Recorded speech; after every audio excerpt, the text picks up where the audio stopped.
Divirta-se. Artes e espetáculos. Pois é, vamos dar dica de espetáculo e de humor. O ator e humorista Oscar Filho vem a Fortaleza com o show Biografia Não Autorizada. É hoje no Rádio Rock Café e o currículo de sucesso é marcado por passagem em diversos lugares. Comedy Central, Band, Multishow, SBT. Mais recente, ele participou das filmagens de Escola de Quebrada, produzido pela Paramount Plus. Sem falar também dos shows que lotam as casas por onde passa. A gente vai conversar, imagine, com quem? Oscar Costa Filho. Oscar Costa Filho é um desembargador aqui de Fortaleza. Bom dia para você, Oscar Filho. Bom dia, virou rua, inclusive, né, o Oscar Costa Filho? Eu queria ter uma rua com meu nome também, ia ser incrível. Como é que tá? Tudo jóia por aí? Você chegou a Fortaleza e pegou a virose da mosca? Não ó, eu não tô sabendo disso, não. Eu tô em São Paulo ainda, vou pegar o voo daqui a pouco. Por que tá rolando aí? Então é uma brincadeira, porque você mandou uma fotografia que é irreverente como você o é. Então a gente tá puxando aqui pensando que você estava com a virose da mosca. Não, ele tá bem de saúde, vai chegar e vai, inclusive, falar no show que tem ligação com o seu livro, não é isso? Exatamente. Inclusive eu queria pedir desculpas, porque a gente estava combinado de entrar às 10h20 e daí o produtor entrou em contato comigo. Eu estava sentado devidamente no vaso sanitário, descarregando tudo, e foi bem nessa hora. Foi um timing horrível do meu organismo. Eu peço desculpas a vocês e a todos os espectadores. Tudo bem. A virose da mosca que eu falava era exatamente por causa da foto. Mas fala aí do livro e fala quais os pontos de convergências que existem entre o livro e o show. Então, o livro é esse aqui, Autobiografia Não Autorizada. Vendeu bem pra caramba. Posso dizer que foi o maior best-seller da rua da minha casa. E um monte de gente lia o livro e falava assim: poxa, Oscar, mas essas histórias que você conta no livro, eu nunca te vi contando no palco. Uhum. Porque assim, quando você escreve um livro, você pensa de forma mais literária, né? Você não pensa no stand-up. E daí eu pensei, nossa, verdade, tem histórias aqui que cabem muito bem no stand-up, que cabem no palco. Então eu resolvi fazer essa convergência, assim, de pegar algumas histórias desse livro e colocar lá. Mas, assim, é uma autobiografia não autorizada, então só tem história de coisas horríveis que aconteceu na minha vida, de tudo que deu errado. Então, assim, não é nada, vou assistir uma apresentação de um coach. Não é. É só coisa idiota que aconteceu na minha vida. Mas tem uma coisa interessante, porque essas coisas horríveis, aspas aqui, que foi ele que disse, que acontecem no cotidiano dele, são exatamente o produto de melhor qualidade para as suas apresentações, não é isso? Eu penso o seguinte, que quanto mais eu me ferrar na minha vida, mais material eu vou ter para contar em cima do palco. Então eu busco isso, entendeu? Por exemplo, esse final de ano, começo do ano, eu passei na Índia, eu fui para a Índia. Uhum. Geralmente, você vai atrás de uma viagem para poder descansar. A Índia é tipo uma 25 de março aqui de São Paulo, entendeu? A Índia inteira. É um inferno aquele lugar. Então, assim, eu só passei por apuro, entendeu? Então é isso. Aliás, lá dizem que se você vai, você tem problema de estômago. Engraçado que lá eu não tive e hoje eu tô tendo. Gente. Me diz uma coisa, como é que essa viagem foi para mudar um pouco o conceito, para interiorizar ainda mais, descobrir o seu eu interior, meditar? O que é que você foi fazer mesmo na Índia? Não dá pra meditar na Índia. Essa história é mentira. Quem vai falar, vou encontrar o meu eu interior, impossível. Você encontra o eu interior das outras pessoas, porque o que tem de gente enfiando coisa na tua cara pra você comprar, gente já chega fazendo massagem, você não quer, cara, lá é uma loucura, não tem como descansar. Inclusive tem uma cidade lá chamada Rishikesh, que ficou muito conhecida porque os Beatles foram lá encontrar essa paz interior. Eu não encontrei paz interior, não. Eu tô até agora procurando. Eu devo ter perdido a minha única paz que restava lá, inclusive. Agora, conta um pouco. Você tá na cena brasileira do humor. há muito tempo e você tem cara ainda de menino. Pequeno. Muito obrigado. Muito obrigado. Mas como é que foi o começo? Não tanto quanto você. Ah, eu já tenho um bocado de tempo, já. Ei, quando é que começou? Foi em colégio? Onde é que você se descobriu irreverente, com esse jeito de humor? Eu acho que a maioria das histórias dos humoristas é sempre na escola, né? Que é o lugar onde você pode tocar o dane-se e tem gente pra ver isso, né? Então eu lembro que eu tava na 6ª série, eu tinha mais ou menos uns 13, 12 anos, e eu atrapalhava muito a escola, muito a aula, muito. Atrapalhava muito, ficava contando piada, tirava a atenção das outras crianças. E daí um dia a professora, desesperada, pelo amor de Deus, Oscar, se você parar, eu te dou 5 minutos no final pra você fazer o que você quiser. E daí eu fiquei lá, ela cumpriu, eu fiquei quieto, ela cumpriu, e eu fui lá no final da aula e comecei a contar piada, as coisas que eu ouvia do Ari Toledo, do Zé Vasconcelos, ficava imitando eles, Costinha. E daí foi o primeiro aplauso que eu recebi, foi na 6ª série nessa sala de aula aí. Que por coincidência foi o ano que eu repeti. Eu repeti de ano. Foi exatamente por causa dos 5 minutos e acabou repetindo o ano. Você já veio a fazer shows stand-up aqui, já, né? Já fui umas 2 vezes. Como é enfrentar a terra do humor? Cara, é sempre uma responsabilidade, né? Porque é isso mesmo, a seara tá aí, né? A gente aqui no Sul não é nada comparado. Mas assim, eu acho que o tipo de humor que a gente faz aqui também, que é stand-up, é um pouco diferente, né? Aí os personagens, o humor é mais relacionado a personagem. Isso é meio imbatível aí, assim, né? Então eu acho que, como muda um pouco, aí eu consigo me sair um pouco dessa linha de frente, assim. Mas é sempre uma responsabilidade, sempre uma responsabilidade. Inclusive vai ter um humorista daí hoje que vai abrir meu show, que é o Elici Galeto. Muito bom, inclusive. Aham. É muito bom.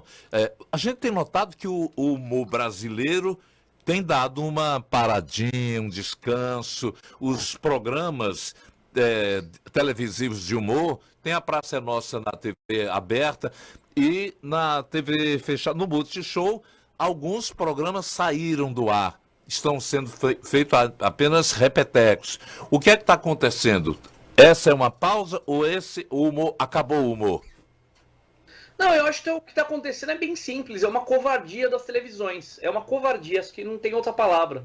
E por que covardia? Porque o humor hoje em dia, ele virou um grande problema. Ele virou, inclusive, um problema maior do que a política, né? Levam a sério muito mais do que humoristas dizem do que políticos dizem. E isso é um problema.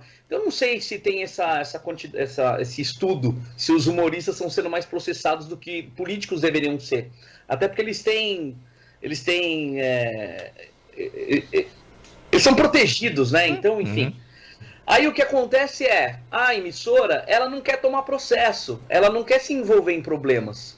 Então, qualquer piada que pareça ser uma piada polêmica, ou gordofóbica, ou misógina, ou homofóbica, qualquer coisa assim, já vira um grande problema. E muitas vezes as piadas nem são, Então, assim, é um problema, né? É uma questão que a gente precisa passar rápido, porque acho que o humor, ele tem a ver muito mais com o relaxamento de espírito e não com essa tensão que a gente tá vivendo, assim, né? Parece que as pessoas não estão mais sabendo dividir, né? O que é falado no palco, né? Às vezes tem um personagem lá e tudo as pessoas estão levando ao pé da letra, né? É um problema. Você foi censurado tempos do CQC ou não? Olha, lá no CQC eu nunca tomei uma censura explícita, tá? Nunca falei assim, não fale sobre isso, não entreviste essa pessoa, né? Agora, tem vezes que eu fazia matéria e a matéria não ia pro ar. Quer dizer, a matéria não, alguma pergunta, outra não ia pro ar. Aí eu não sei se isso é uma censura ou se é só uma questão de editorial mesmo, que não coube ali na entrevista naquele momento, a piada realmente não foi boa, acabou não indo. Mas eu nunca fui censurado, não faça isso, não faça aquilo, não converse deliberadamente nunca. O que é que você não gosta no humor brasileiro? O que eu não gosto? A pergunta é essa. Eita. Eu acho que tem a ver com isso que eu tava falando mesmo. É assim, engraçado, né? A gente tá num grupo aqui em São Paulo também, eu, Danilo Gentili e Diogo Portugal. A gente conversa muito disso, né? Chama stand-up raiz. né? E esse stand-up raiz é meio que uma provocação mesmo, justamente para falar, olha, a gente continua fazendo as piadas que a gente sempre fez, e a gente começou lá em 2005, e as pessoas continuam vindo, e a gente não está sendo cancelado. Então o que está acontecendo? Parece que tem um universo paralelo na internet que impede você de continuar fazendo o que você sempre fez. Chamando esse humor de velho, de obsoleto, de cringe, de qualquer nome moderninho que queiram colocar aí. Mas assim, é um humor de... A gente começou em 2005, não faz tanto tempo, entende? E assim, humor é humor. Você falou da Praça é Nossa. A Praça é Nossa existe há mais de 60 anos. Por que justamente a Praça é Nossa é o único programa de humor que tem na televisão brasileira, né? Nacionalmente. Isso. Então, assim, o que eu acho do humor é que a gente não pode, e talvez isso esteja acontecendo um pouco dentro do humor, a gente não pode deitar, né? A gente não pode ceder a essa pressão, porque afinal de contas, o humor também é resistência, né? Paulo Gustavo disse isso, né? O ato de rir é um ato de resistência. O ato de fazer humor é um ato de resistência. Então, assim, eu espero que a gente evolua para isso, né? Que a gente não regrida, porque isso apesar de a gente estar falando de humor, é uma coisa séria, né? Porque, afinal de contas, é uma maneira de fazer arte, né? E como bem foi dito aí agora, você está debaixo de uma luz, você está com o microfone na mão. Aí vão levar a sério o que você está falando? Sério mesmo? Eu acho que é problematizar demais. A gente já tem muito problema. A gente sabe que nesse momento existe um boom das comédias aqui do Ceará. Halder Gomes, que está produzindo, inclusive, para o cinema e para a TV. Cine Hollywood, um exemplo. Netflix e tal. Sim. Aí os grandes... Né? Eu estava vendo que foram liberados títulos das chanchadas, das eternas chanchadas do Herbert Richteres, da Atlântida. Como é que está a comédia cinematográfica aí no Sul, no Sudeste? Eu acho que a comédia, inclusive nacional, ela também não está bem. Eu acho que ela poderia estar melhor, muito melhor, justamente por conta desse medo que a gente está falando. É basicamente um assunto só que a gente está falando, né? Eu acho que esse humor que a gente está falando dos palcos, quando vai para a televisão ou vai para o cinema ainda, que é maior ainda, ou seja, tem mais visualização, as pessoas têm mais medo ainda, porque daí eu como humorista, ou a pessoa como produtor, ela precisa agradar X ou Y, porque senão não entra X ou Y dinheiro que precisa para poder fazer isso aí. Então, assim, eu acho que as comédias, sinceramente, eu tenho visto as comédias ultimamente e não tenho dado risada, o que é um péssimo indício. Você assiste um filme, uma série, um programa e você não ri, tudo bem que eu trabalho com isso, então acho que eu estou mais acostumado, né? Mas eu acho que não é uma coisa só minha, não. Acho que o que eu tenho ouvido por aí.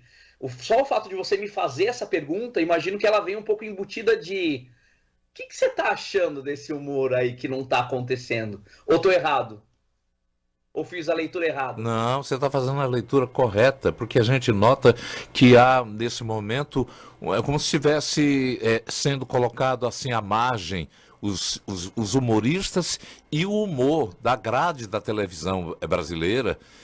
A gente fez referência aqui a Praça é Nossa. A Praça é Nossa tem um modelo, tem um estilo que já, para alguns, é cansativo, né? Que faz quantos anos? Há quase 40 anos ou 50 anos. Então, não houve realmente um avanço do humor nacional. As produções, por exemplo, da Globo simplesmente deixaram de existir. Sim. E aí é por isso que eu tô vendo que o humor nacional, nesse momento, está passando por uma crise, ou não? Ele fala que o artista tem que se policiar, né? Não, total. Eu acho que está passando por essa crise, sim. E se você parar para pensar, a última grande leva de humoristas que apareceu foi justamente no CQC, né? Um pouquinho antes no Pânico, porque o Pânico começou antes do CQC, e acho que a última leva foi no CQC, assim, eu digo de um programa que revelou novos artistas. Depois, as coisas meio que deram uma amornada, uma sossegada, assim. E quando você fala, por exemplo, da Praça é Nossa, a questão não é se a pessoa gosta ou não da Praça é Nossa, se gosta ou não do Pânico, ou do CQC, ou de qualquer tipo de humor. A questão é, o que me preocupa é ter um tipo de humor hoje em dia só na televisão, e o único tipo de humor é chamado de velho, né?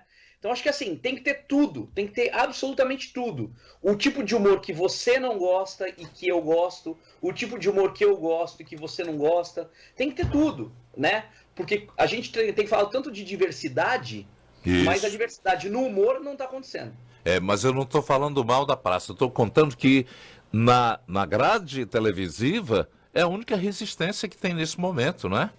Não, eu entendi. É que geralmente tem esse tom pejorativo com a praça, né? Quando você vai na internet, as pessoas, você conta uma piada, a pessoa não acha graça, daí começa.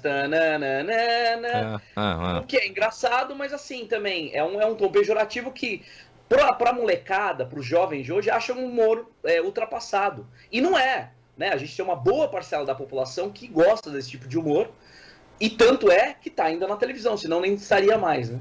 Verdade. Agora, é isso que você falou, é a resistência, porque por que a Praça é Nossa continua e outros tipos de humor não, né?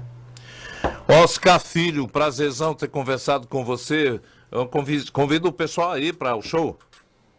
Olha, hoje eu estarei aí em Fortaleza, agora eu estou em São Paulo, eu estou indo para Fortaleza daqui a pouco. Eu cheguei em Fortaleza e vai ter uma baita apresentação de comédia lá no Hard Rock Café. Eu garanto, porque esse show está indo pro 3º ano, e esse show eu comecei na pandemia, e eu fui parado pela pandemia como um monte de humorista aí, e eu tomei pra mim, eu falei, esse show precisa ficar incrível, do cacete. E, modéstia à parte, ele está. Vai ter a abertura do Elici Galeto, vai ser um showzão, 9 horas, no Hard Rock Café, aí em Fortaleza. E eu queria agradecer muito o espaço que vocês deram aqui para poder divulgar, para poder falar um pouquinho de mim e da peça, e do show de stand-up também. Que você é bom. Como se diz em todo teatro, é merda pra você. Merda. Você sabe o que é merda? Que aliás, começamos falando disso e terminamos. E termina falando disso. Você sabe o que é merda, não? Sei. Então é isso aí, a história é boa. Um abraço pra você. Valeu, obrigado. Até mais. Tchau, até logo. Oscar Filho, ator e humorista, que vai estar hoje à noite. Quero vocês lá, vocês Tá dois. bom. Um abraço. 10h52.